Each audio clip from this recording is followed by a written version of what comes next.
So let's go and talk about pay and productivity. Pay and productivity is actually really simple. Oh, let me talk something else about mobility, by the way. The cost of mobility, so moving from point A to point B, as I said initially, can be thought of as a cost versus a benefit in the human capital investment equation. But the more barriers there are, the more costly it is, right? Crossing nation states, number of miles, barriers might be immigration barriers. I might be in Mexico, I want to come to the United States perhaps, but my choices are to do so legally and be on a 3 or 4 or 5 year waiting list, or do so illegally, which is a whole new set of costs, right? So the cost of mobility is a big deal. You might remember that in the monopsony module, I said that the solution to monopsony is mobility. Do you remember why that is? The monopsony controls a lot of that market. And right. If you're able to leave, you're not controlled by that market. Exactly. So let's assume that the wages paid in a monopsony environment were 10.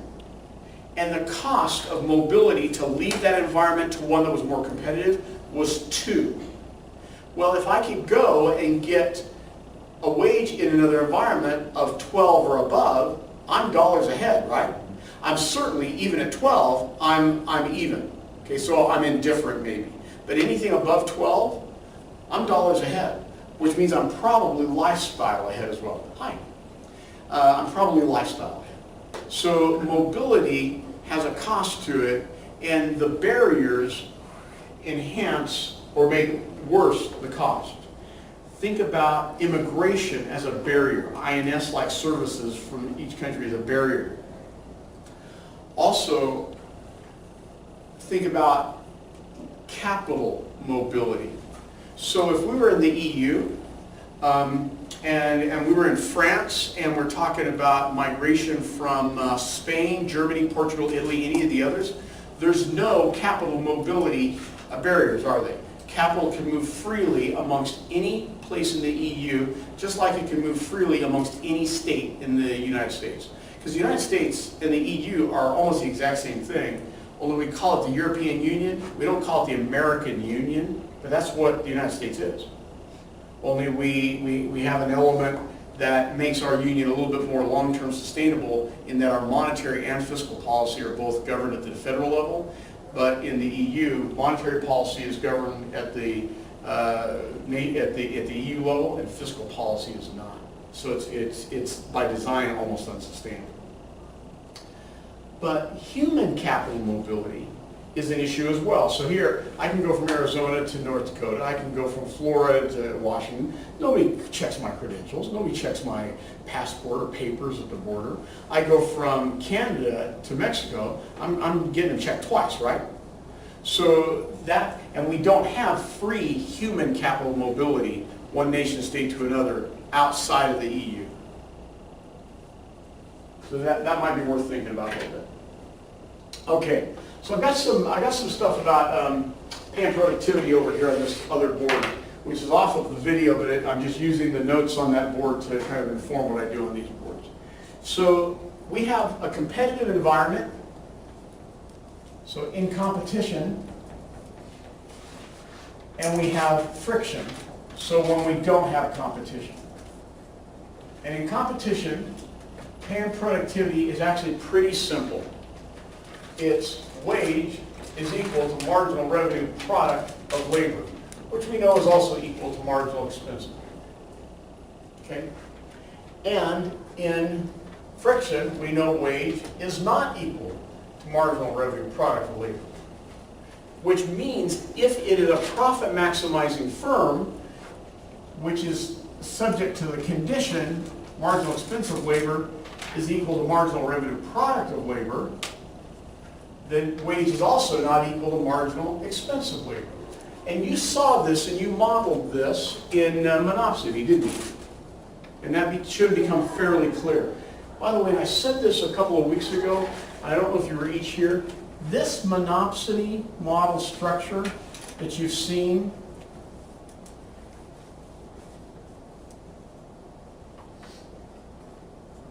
commit it to your memory. Okay? Embed it, brand it, I don't care what you have to do.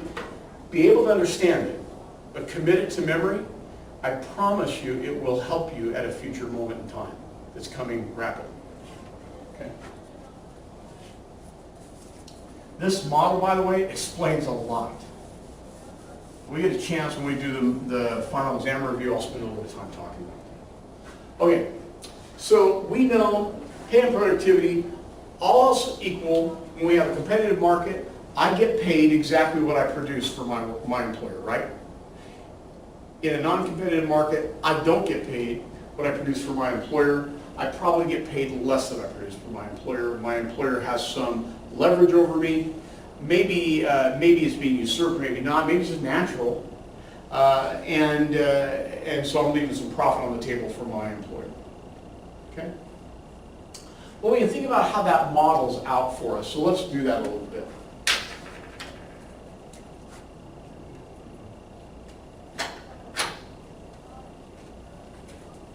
So let's assume for a minute that on the x-axis we have some time or tenure, and on the y-axis we have some wage, dollar amount, or MRP of L. And I'm going to suppose that this scenario is very, very easily understood by you. Courtney, what do you do for a living? I work as a construction supervisor. Perfect. That surprises me, by the way. We'll have to talk about that at some point. You don't look like your basic person on a construction site, so this is cool. I come from a construction family. So somebody comes to work for you, and they're not used to construction, so they're probably not high skilled, right? Was there some time that you or somebody in your company had to spend interviewing them, recruiting them, searching for them, reading through resumes that people responded to ads and such? And did that improve the productivity, or did it cost your company's productivity during that part of the process? It just cost, right? So if I'm the one that you end up hiring, arguably, I start by giving you some decrease in marginal productivity, don't I? And that also means I give you some decrease in marginal revenue productivity, even before I showed up, because it took you time, effort, money, etc., to find and hire me. Okay. Well, let's say that this goes on for a little bit of time, and you interview a bunch of people, you finally decide to hire me, and all of a sudden, my marginal revenue product of my labor graph kind of looks like this. I consumed productivity. At a point you hire me, and I start to create a little bit, but I'm not creating as much as I'm still costing you. So you assigned Nate to train me. And so I'm robbing his productivity, giving a little bit of my own, but I'm still in kind of a negative deficit situation because this is zero. Okay? And time is moving forward. Well, that's not good, especially given that, was I willing to come to work for you for a negative wage? Probably not, especially in a work environment like we are right now with 3.7% unemployment. I want immediately some positive wage, don't I? Otherwise, I'm not coming. My wage trajectory probably looks something like this. Yeah, it's got some increase to it. I get raises as I move along. Let's assume this is all inflation adjusted. Right at this point, we're going to call that T star. Okay? That is the moment in time where my marginal revenue product of labor becomes equal to my wage. I'm going to tell you, though, that this entire structure is a competitive market structure, which is a little bit hard for us to understand because I said here, competitive market structure, W equals MRP of L. We certainly didn't start out that way, did we? So we have to think about that this competitive market structure with pay and productivity isn't as instantaneous as we want to think it is. It might take time for it to become equal. But then notice that I let it come to a point of equality, and then instantly it's no longer equal. So does that mean that we're no longer in a competitive environment? And I'm going to argue that it doesn't. I'm going to argue that this goes on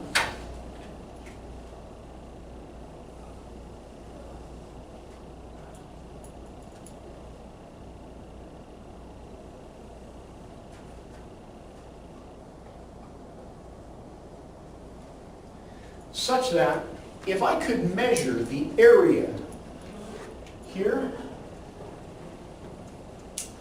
before I get to this equality, given that this area would be measured in currency and number of units, that's a dollar value of something, right? And if I could then measure this area between these two curves, as long as I can get to a point where I know that this area has the same numeric value as this area, then I know I'm still in a competitive market. Because then, yeah, momentarily, which could be a period of months, weeks, or years, momentarily my numbers are different, but conceptually overall, in a competitive market, they will ultimately be the same. And at a point, I have to think about where is the employee protected because of this versus where might they be threatened because of this. So here, Courtney, you're paying me real money, right? And I'm producing for you something like diddly squat, right? If I venture off of the path that you tell me to trot, if I show up late, I don't play well with my neighbors, whatever, you're probably fairly quick to make a decision about me and invite me to go work somewhere else in here, aren't you? Once I get out here, where I've been around for a while, and my productivity for you is greater than my cost, the wage, you'll put up all kinds of stuff, won't you? Because you're making immediate profit on me. In fact, what you're really trying to do is recoup all your losses on me. Once we get out past this point, if we could have said that the shaded area here and the shaded area here are the same, once we get out past that point, what I'm going to call it T prime, then you want me to stick around badly, right? Because I finally overcame all the productivity loss that I created, and we're out here into profit territory. But this is exactly where you risk losing me, because my experience, my training, probably makes me more valuable in another job. Maybe within your company, hopefully within your company, so you don't have to go through this whole thing again for me, but maybe in somebody else's company. So in this kind of a scenario, we can see the employee might be brittle here. The firm has motivation to keep the employee through here, and hyper motivation to keep the employee past this. But this scenario is not painted every time we look at pay and productivity, though. We're going to look at two other ways of looking at this, and then we'll think about it numerically. Yeah, maybe. So would both those areas be worker or employee surplus? Ooh, It's just so negative let's think possible. about this. We typically don't use those terms for this. It's not like the worker surplus, employee surplus, dead weight loss that you looked at before, but I think you could argue that here we have a worker surplus. The worker is getting more than they're producing, so the surplus is to the benefit of the worker. Here we have a employer surplus, but until we get to the point that it's overcome, the worker surplus is not really a surplus, is it? Right. It'd be after that line. Yeah, the real surplus would live out here, but those aren't terms that typically are used for this kind of discussion. Okay. I can see what you might want to think about them, though. Frankly, I've never thought about it, so good for you. Okay, let's look at another couple of scenarios and try to think about worker and firm benefits. I think that the scenario I just modeled out is a pretty common one, especially for entry-level workers, right? But here we are. Courtney, we'll stay with your construction company. Can I assume that one of the types of workers that you employ might be a journeyman electrician? Okay. Nate's a journeyman electrician. Okay. Forget that he's part of a union, because that's irrelevant now. Next week it'll become relevant. Okay. Do you expect to have to do a lot of training of him on the job site? Hope not, right? He's a journeyman. Theoretically, he came pre-packaged, trained, has his tools. He might even know some of the people who are already on the job site because they've probably been on similar job sites across the valley, etc. So what might that look like? So here we have time again. Here we have some wage, dollar value, or marginal revenue product of labor. I'm going to guess that for the most part, we've got a wage curve here, and we've got a marginal revenue product of labor curve here. So we have some T-star developing here. By the way, if we have a T-star, can we also have a W-star? If we have equations, right? You're going to find one to get to the other, and we'll model that in just a second, in just a few minutes. But in this case, what kind of a market would this represent? The worker came to work at a wage that's lower than their productivity. So that would suggest that at least in the immediacy, the firm has some leverage over the worker. Otherwise, the worker never would have been willing to work for less than their productivity, right? If it was perfectly competitive and instantaneously competitive, the wage curve and the MRPL curve would be the exact same curve, right? But we never see that. You're the journeyman electrician. One of the reasons that you went through apprenticeship and the first couple of years of getting to journeyman is because you know that the longer you're a journeyman electrician, because of the union contracts, you command a higher and higher wage. In fact, if you've been a journeyman electrician in this valley for 20 years, you're making some decent money. In fact, I don't know what the numbers are now, but last time I looked at this, you're probably making, if you're working consistently, and you probably are with that skill level, you're probably making $80,000 a year. And that's not, you're not living large on 80 grand, but you shouldn't be starving either. You should be able, especially in a two-income household, to have a good lifestyle, okay? But you've got this scenario, and if this happens to be a linear relationship, straight lines, we can actually think about this extension in a pretty straightforward way.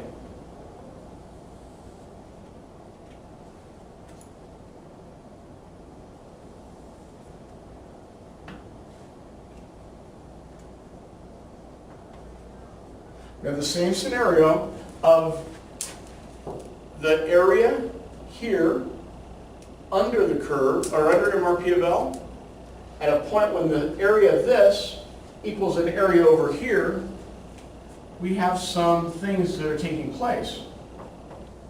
So what would that be?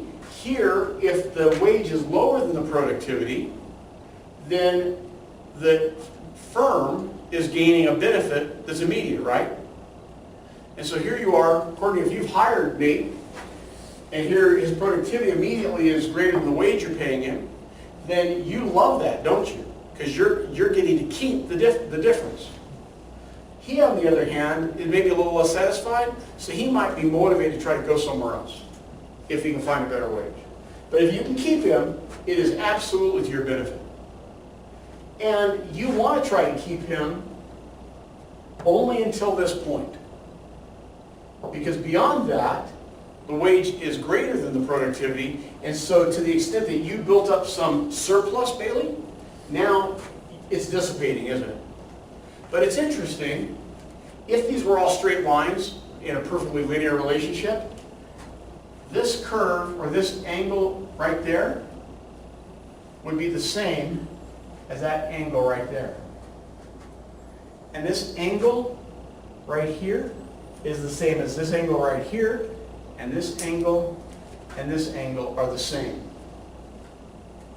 Such that if I know the number of units of time to get to T star, then T prime equals T star times 2, if it's perfectly linear. And you'll see that bear out in the problem sets and some of the examples I give you in the videos.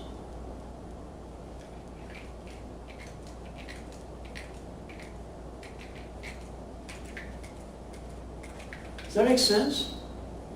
Does it make sense how, if these were straight lines, how these angles would all be the same? And how the area would, at the point the area is the same, it would simply be T star times 2? Okay. All right, so let's put some numbers to this. It's a slightly different equality, but it's an equality nonetheless. It's a series of 2 equations to solve for 2 unknowns. So we'll use the equations I've got over on the left-hand board. And those are going to be W is equal to 6 plus 0.75 T. Is that right? Yep. And marginal revenue product of labor is equal to 12 plus 0.12 T. Okay? These 2 equations right here. Well, first thing you notice, they both have positive slopes to them, which is what we've been modeling. This is not a supply-demand deal. This is going to reach an equilibrium, but it's not the kind of scenario that we talked about before. How do we equilibrate these? Could we say that T equals T? Rearrange the equations so that we normalize on T and then set the 2 equal to each other? We could, couldn't we, Bailey?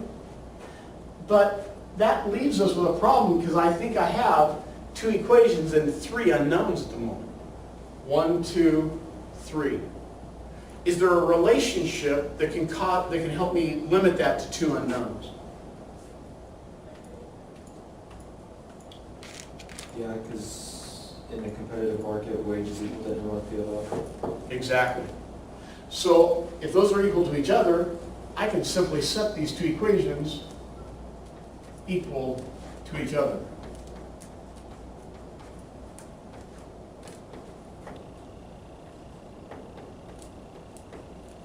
And so I'll go ahead and subtract 0.12 T from each side, which I think leaves me 0.63 T on this side, and it's going to equal 18. 18 divided by 0.63 is 28.57.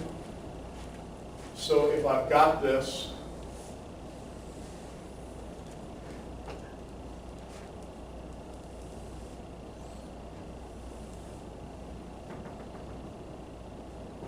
T star is at 28.57. However, I've drawn my curves here, my lines.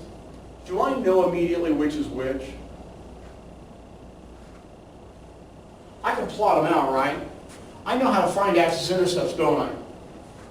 I know that I can take in this, and I can set L, or T rather, equal to 0, because T is 0 when we're on this axis, right? I can set T equal to 0, and MRP of L is 12. I can do the other one, set T equal to 0, and W or MRP of L is 6. So it looks to me like I got 6, I got 12. This must be the wage curve, this must be the marginal revenue product of labor curve. Okay? But now I want to find this kind of interesting point where I get a W star. And it's above either one of my intercepts, which is different. We've not seen that before, have we? How do I find it, Bailey? You can input the time, what is prime? What is the asterisk stand for again? The T star, some time star, some equilibrium level of time. Yep. So that 28.57 times the 0.75. Okay, so I'm going to put it into this one. Okay. Doesn't matter which one I put it in, right? Just like any other equilibration, it shouldn't matter. So I'll take that times 0.75 plus 6, and the wage at which everything's magical is 27.43.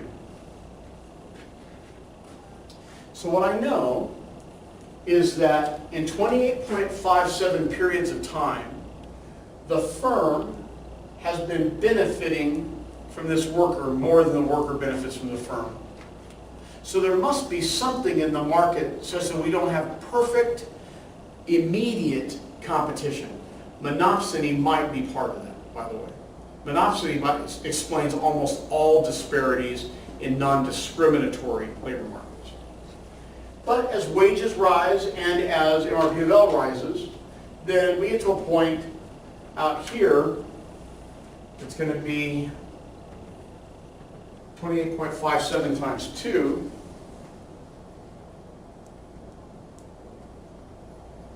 or 57.14, and that's the point at which all the surplus that the firm got off of that worker during the years or weeks or days which we had this relationship is now dissipated, it's gone, and beyond that, the worker is simply getting paid more than their productivity is worth. So in this scenario... How'd you find the 57 again? Pardon me? How'd you find the 57? I knew that if these were all straight lines, as they would be, it's that just times 2. Okay, that time. Yep. And I can go ahead and I can figure out the area of this triangle that's developed, and I can then model how long it takes for that area to be replicated over here. But I promise you, if they're straight lines, it's that times 2. And you take that to the bank. If they're straight lines, okay? Can we assume everything we'll do is straight lines? I think so for this. I think so. Certainly if you had to answer a question like that, okay? The reality is they're not straight lines, right? They're curvilinear somehow. And it may be that MRP of L starts down here and wages here. But you should be able to think about, okay, what is the market condition? If it was just the opposite. If this is MRP of L and this is W, then what's the market condition that would cause the firm to pay more for the worker than their productivity? That's not at all foreign to us, right? In fact, we almost always see that. And once the employee gets used to the environment, they're more productive, they're a better worker, they're more efficient, then their productivity finally can overcome their wage. When it's just the opposite, what's that? What kind of market is that? Where the productivity starts high, higher than the wage, well, that's a market in which the worker really needs the job, right? And they're willing to buy and invest some time with that firm to let their wage rise, knowing that their wage is rising faster than their productivity. And we talk in the videos about a couple of scenarios of this, and even apply some numbers to it.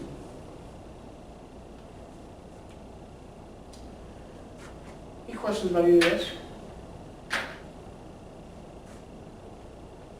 The one final element to discuss with it, which is kind of interesting, is executive compensation. So Courtney, as it turns out, I own the company you work for. I'm the CEO. By the way, if you see me on a job site, it's because my Mercedes pulled up and I stepped off and I looked at the job site and said, good job. I got back in my car and took off again, right? Okay. And can you measure or see my productivity on the job site? In fact, wouldn't you argue I'm just overhead? I'm an expense that you guys are having to bear? Yeah. Well, if I can't see my productivity, how can I think about my compensation, which should be my wage, which should at some point equal my marginal revenue productivity? How can I even theorize that? The further away the worker gets from actual production, the harder it is to see that relationship. And sometimes you have to think about it in terms of the counterfactual. If I stepped away from the firm, would productivity suffer? Well, somebody that's being productive would have to come in and fill my vacuum, right? Maybe the relationships that brought about some of the construction contracts or some of the contracts for some of the raw materials that we use in construction would suffer. Maybe our banking relationships would suffer, and all of a sudden you would see some disparities arrive. So the further away you get from the point of production, the harder it is to see these relationships, but they aren't gone. And the furthest away we can get is the CEO, right? Or the chairman of the board. Chairwoman of the board, perhaps. Why is it that Tim Cook at Apple, I think Cook's at Apple, has a wage and benefit package that's measured in the hundreds of millions?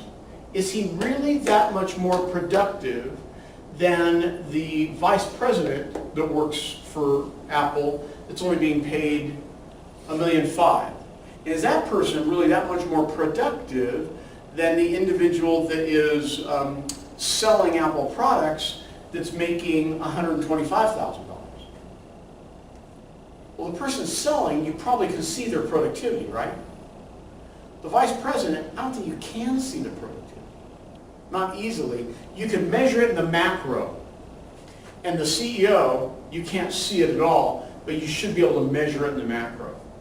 So it looks like those relationships fall apart, but they don't really. However, it might be terribly hard to justify some executive compensations based upon this MRP of L and W relationship. But that shouldn't be surprising to us. Do we have a perfectly competitive labor market? The only time we look for W equals MRP of L is in perfect competition, right? Do we have perfect competition in our labor markets? The one thing that tells us that is immediately obvious to us is we have unemployment. If you have unemployment, you have friction, you don't have a perfect labor market.